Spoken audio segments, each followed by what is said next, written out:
Bonjour, vous êtes sur le podcast de Morgy Vintage où on parle tricot, on parle chine, on parle un peu couture, on parle de petits plaisirs assez simples de la vie. Et là, aujourd'hui, ça va être sous la forme d'un vlog. Donc vous allez voir plusieurs images, plusieurs séquences, vous allez voir du tricot. Vous allez me voir en train de tricoter. Vous allez voir mon univers en Finistère. Ensuite, on ira du côté de Bréa, face à Bréa, où on avait loué une tiny house. Je vais vous montrer, je vais vous faire une petite visite de la tiny house. Ensuite, on va traverser la baie pour arriver à Bréa, où vous me verrez tricoter aussi. Paimpol. De retour chez moi, encore du tricot. Et puis aussi Nantes, qui est une ville que j'adore, où on va souvent. Donc moi j'habite à côté de Rennes, et on va souvent à Nantes. Et là on est allé à Nantes, les machines de Lille, 30 mots, voilà, vous allez avoir plein de petites choses. D'ailleurs Nantes, on pourra éventuellement, je pourrais éventuellement vous proposer un vlog aussi sur Nantes, puisque cet été on avait fait un séjour un peu plus long là-bas. Je vais essayer de ne pas faire trop de blabla pour commencer cet épisode, vous souhaiter la bienvenue, vous proposer de prendre un tricot, de vous mettre dans un petit coin agréable. C'est un format assez court. Le podcast va arriver bientôt parce que ça y est, les tricots commencent à bien évoluer et il va y avoir un peu plus de contenu pour pouvoir vous montrer des objets finis dans le prochain podcast. Et puis je vous refais un petit blabla à la fin de l'épisode éventuellement. J'ai une bonne nouvelle. J'ai reçu mes nouvelles aiguilles en 3,25 chez Knit Pro, qui devait être un peu en vacances au mois d'août. Ça a été un peu long pour les recevoir, il y avait autant de frais de port que de frais d'aiguille, mais ça y est, je les ai reçus. Du coup j'ai changé l'aiguille qui était cassée, elle est vraiment cassée en deux. Je vais vous montrer les morceaux. Ça avait vraiment cassé net au niveau du métal, c'était irrattrapable. On ne pouvait pas réparer ça, donc j'étais obligée de racheter une paire. Là c'est des semi-longues, on voit la différence. Ça c'est les nouvelles, ça c'est les anciennes, et moi j'aime bien les plus courtes parce que je trouve que c'est plus maniable quand on fait les manches. C'est plus facile de travailler sur des petites aiguilles comme ça. Bon, là j'en aurai une grande, une petite, ça devrait le faire. Et donc je vais pouvoir reprendre ce gilet rosa de longue avec Anna qui va partir avec nous en week-end face à Bréa. Et je vais avoir du temps pour tricoter. Ça va être chouette. Je vous remontrerai à la fin du week-end où j'en suis.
Et ben nous sommes arrivés à la tiny house. Je vous fais une petite visite. J'étais déjà venue l'année dernière. J'ai beaucoup apprécié. Donc on est sur la cuisine, salle de bain avec toilette sèche, les enfants sont ravis, n'est-ce pas? Donc on a l'espace chambre avec un lit en bas, un lit en haut, les étagères qui en fait permettent de monter là-haut. Si on monte, on a un lit de place ici et un lit ici, plus le petit. Voilà, on va être bien.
J'ai pas résisté à m'arrêter au bord de la route à Paimpol, c'est l'hôtel de ville.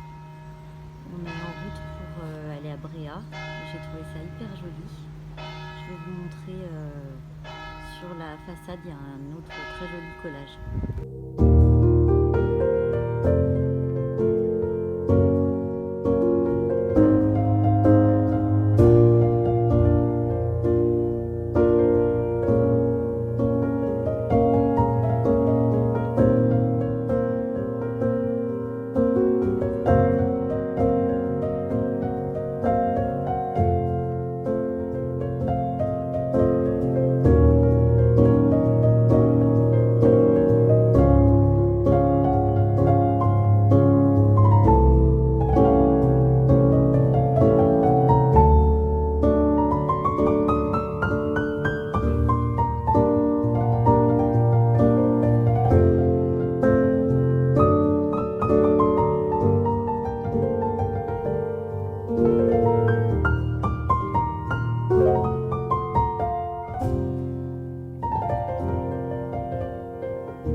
Chez Micmac Boutique et à Paimpol on vient de reconnaître notre petit paradis Lokirec.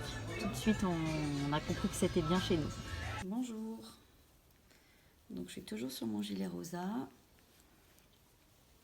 Il me reste cette pelote là en coloris 101 parce qu'en fait j'avais 8 pelotes, 5 en 101 et 3 en 102.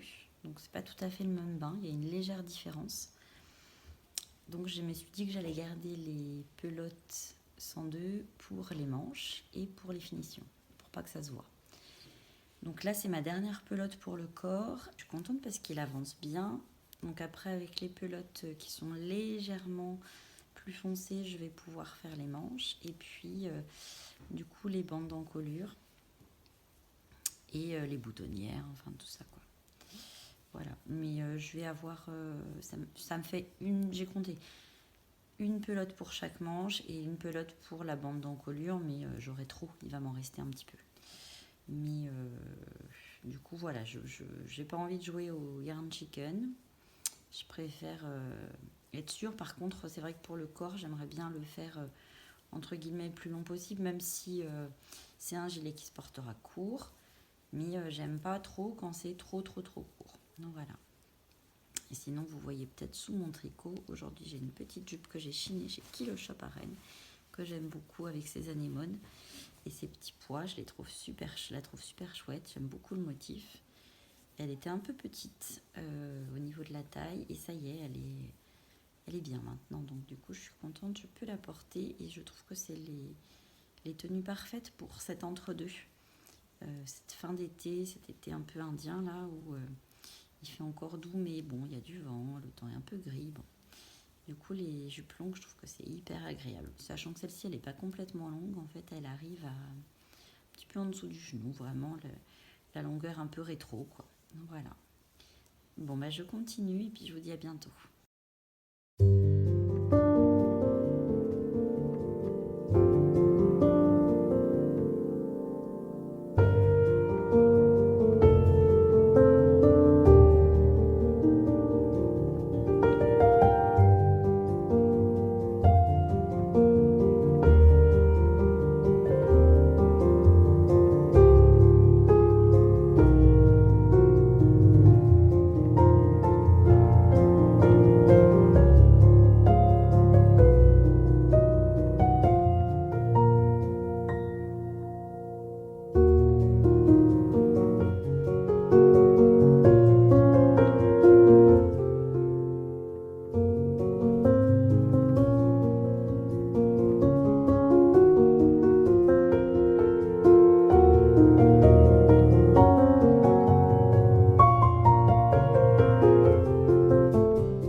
Donc on est à 30 mots.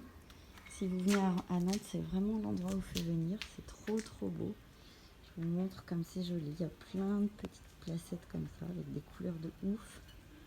Des petits jardins comme ça collectifs qui sont trop mignons.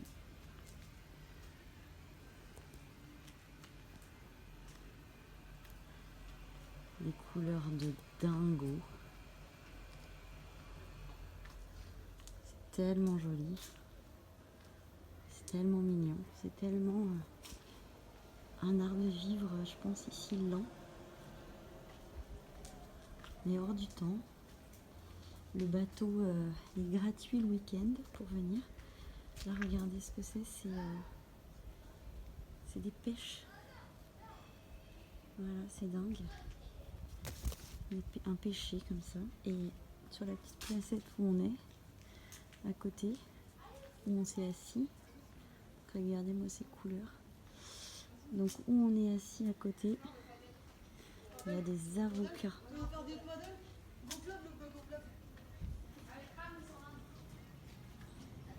Donc là au fond, c'est un avocatier, il y a des avocats dedans. Coucou, si on se retrouve là, c'est que vous avez regardé l'épisode jusque-là. J'espère que ça vous a plu. N'hésitez pas à me donner votre retour dans les commentaires, qui jusque-là ont été très positifs et ça, je vous en remercie. Je vous remercie pour votre enthousiasme, vos encouragements. J'ai mon fils qui suit ça et de près et qui m'avait aidé en fait à faire les montages au début et qui du coup est très très très enthousiaste à suivre ça. Vous les voyez d'ailleurs un petit peu, mes petits ados, de façon assez discrète parce que bon voilà, ils n'ont pas forcément envie d'apparaître à l'écran, donc vous les voyez un petit peu de dos, tout ça. Je voudrais aussi remercier beaucoup Emma de Tricot Libri qui a parlé du podcast et j'étais extrêmement touchée parce que c'était un des premiers podcasts que j'ai découvert par le biais de mon amie Fanny et quand j'ai découvert ça, j'avais regardé l'épisode qui venait de paraître et je me suis fait tous les épisodes d'un coup, en l'espace de quelques semaines quand même, et j'ai regardé tous les épisodes et autant vous dire que j'ai rajouté beaucoup de choses sur ma liste de projets. Donc c'était très très chouette, ça m'a fait découvrir d'autres podcasts et c'est vrai que ça c'est sympa. Aujourd'hui on a en tout cas une façon je pense de tricoter qui a beaucoup évolué et du coup le podcast je trouve que c'est un vrai plaisir. Moi c'est divertissant, je préfère finalement regarder certains podcasts à des séries. Cela dit on pourra parler si ça vous intéresse plus tard de séries, il y a quelques-unes dont je pourrais parler avec plaisir. Et puis, en parlant de... Alors, aussi un petit coucou et un remerciement à Mimi, de Mimi Knits. Que ce soit Emma de Tricot Libri ou Mimi qui ont parlé de moi, ça m'a beaucoup touchée. Mimi, je l'avais déjà vue en début d'été à Brest. C'était avec plaisir que j'ai pu voir ses tricots portés et sa façon d'être qui est vraiment à l'image de ce qu'elle dégage sur son podcast, c'est-à-dire une grande joie de vivre. Et c'est un vrai plaisir. On sent que c'est une passionnée et qu'elle transmet cette passion. Donc voilà, moi l'idée de ce podcast, c'était aussi de vous montrer comme ça peut apporter vraiment du bien-être de tricoter. Moi, ça m'en apporte beaucoup. La notion de projet, justement, a fait que moi, dans différentes épreuves de vie que j'ai pu traverser, et j'en ai un peu traversé pas mal ces derniers temps quand même, le tricot, ça a été vraiment quelque chose, le tricot, la couture, ça a été des choses qui m'ont permis justement de me projeter sur quelque chose de constructif. C'est-à-dire qu'il y a des périodes où il y avait beaucoup de choses à reconstruire ou à digérer et faire des deuils qui sont des constructions finalement, des pertes. Et du coup, d'avoir un projet avec vraiment voilà, un ouvrage qui avance, parfois il faut défaire, il faut refaire, ça avance, on peut le porter, on a le plaisir de voir qu'on a fait quelque chose. Voilà, c'est quelque chose moi qui m'a beaucoup aidé et qui m'aide au quotidien. C'est-à-dire que finalement j'ai toujours des projets. Alors évidemment j'en ai d'autres que du tricot, je vous rassure. Mais il y a aussi des périodes de vie où en fait on a accompli des choses et où il y a peut-être un petit peu moins de projets. Et je pense que le tricot, c'est un bon allié pour ça. En tout cas, moi, c'est comme ça que je le vois. Et donc, les podcasts m'accompagnent désormais quand je tricote. Mais aussi, je n'arrive pas à lire pendant que je tricote. Mais du coup, j'écoutais des livres lus. Et j'écoute aussi des podcasts ou des émissions en replay de personnes qui m'intéressent. Je vous ai mis un petit insert de Christophe André que je trouve vraiment très intéressant. Il y a peu de temps, j'ai découvert Charles Pépin, qui est un philosophe contemporain, qui a une façon d'aborder la philosophie de façon très simple, qui peut à mon sens même être abordée par des adolescents. Donc moi j'en parle avec mes enfants justement. Je vous conseille, cet été il était sur France Inter sous le soleil de Platon. Vous pouvez retrouver ses émissions. Et puis sur Spotify, moi j'avais déjà écouté certains épisodes de podcast qu'il avait déjà fait avant. C'est vraiment très intéressant. J'écoutais aussi sur Spotify Philosophie is Sexy, qui est à mon sens un podcast abordant la philosophie, mais vraiment avec plutôt des problématiques ou une approche un peu féminine. Alors que là, Charles Pépin, ça n'est pas le cas. Justement, dans ces parallèles de tricot qui peut être apaisant, constructif, et ben, je trouve que ça s'y marie très très bien. Voilà, c'était un petit intermède de blabla. Si c'est des choses qui vous intéressent, j'aurais éventuellement à vous parler d'autres auteurs, philosophes, psychologues, psychiatres qui peuvent parler de choses sur le développement personnel, sur la notion de résilience, enfin tout ça. Je pense à Cyrulnik entre autres. Enfin, il y a plein de choses qui sont très intéressantes. Moi qui m'ont quand même vraiment aidé à grandir. Voilà. Je vous mets les liens en dessous et puis dites-moi en commentaire si c'est des choses que vous voulez aborder, qu'on puisse aborder ensemble. Je pourrais également vous demander de me donner vos conseils parce que j'ai une collègue qui attend un bébé qui va arriver au mois de mars. Ça va être un bébé surprise, on ne sait pas si c'est une fille ou un garçon. Elle aime les couleurs neutres. Je suis partie dans l'idée de partir sur de la laine superwash, facile d'entretien parce que pour un bébé on n'a pas forcément le temps et l'envie, et puis même si c'est quelqu'un qui aime beaucoup les loisirs créatifs et le fait main, elle ira au plus simple et du coup les tricots passeront en machine. Donc il est hors de question d'utiliser des laines de teinturière, même si j'ai des restes, je ne les utiliserai pas parce que je ne veux pas que ce soit gâché entre guillemets. Donc je compte sur vous si vous avez des modèles sympas à me suggérer qui sont mixtes du coup. Voilà, avec des laines que vous avez testées pour de la layette qui allaient bien. Je prends tous vos conseils et vous pouvez me mettre tout ça en dessous.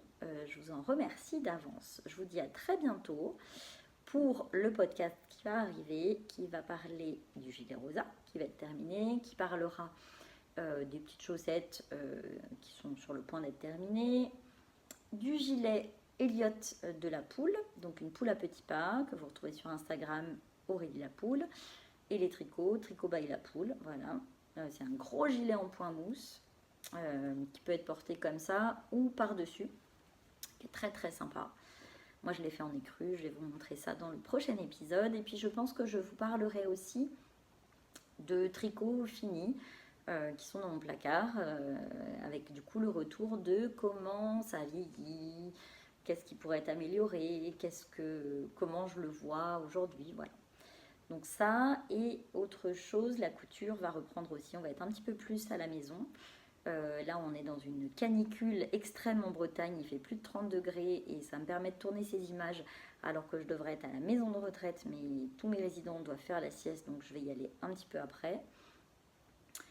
Et donc là je privilégie plutôt l'extérieur tricot, mais je sais que la couture va revenir, la broderie sur tout le linge que j'ai chiné cet été. Et puis j'ai beaucoup de choses, et là je les vois là-bas parce que ma maison a besoin de beaucoup de rangement, et donc j'ai plein de choses chinées à vous montrer. J'attends d'organiser un peu tout ça pour vous montrer ça, il n'y a pas d'urgence.